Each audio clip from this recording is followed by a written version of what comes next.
Isa pong pop-up market ang isinagawa sa Toronto ngayong Sabado. Ito'y paraan para maipakilala ng ilang artist ang kanilang sarili sa mas marami pang mamimili at bilang tugon na rin sa mga balakid sa kanilang sektor tulad ng artificial intelligence at US tariffs.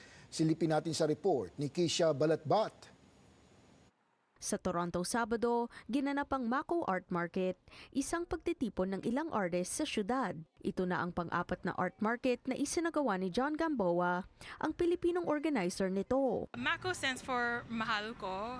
It's very rooted in Filipinos' love of culture, love of music and happiness, and that's where everything kind of stems from. So the seaside comes from obviously yung Pilipinas, maraming isda, we're very fish focused, I guess. So having that theme lets a lot of the creatives make a lot of fun items for the market. Aniya, mahigit 400 ang nagsumite ng aplikasyon para makasali sa market. Pero sinuri daw nila ang bawat aplikasyon para masiguro na walang gumamit ng artificial intelligence o AI na nagiging problema na raw sa kanilang industriya. Kailangan talaga yung human touch na pag nawala na yung puso sa art, what's the point of having art if there's no human in it, right? So I think that's what's really important. Bukod sa AI, isa ring hamon sa kanilang mga negosyo ang patuloy na tariff war sa Amerika. Majority of our sales are from the US because we're so close.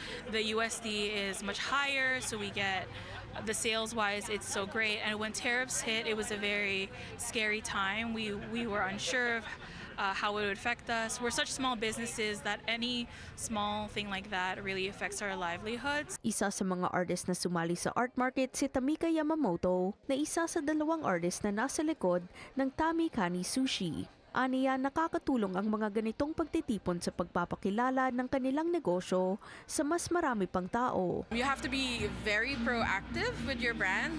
So exposure is very important.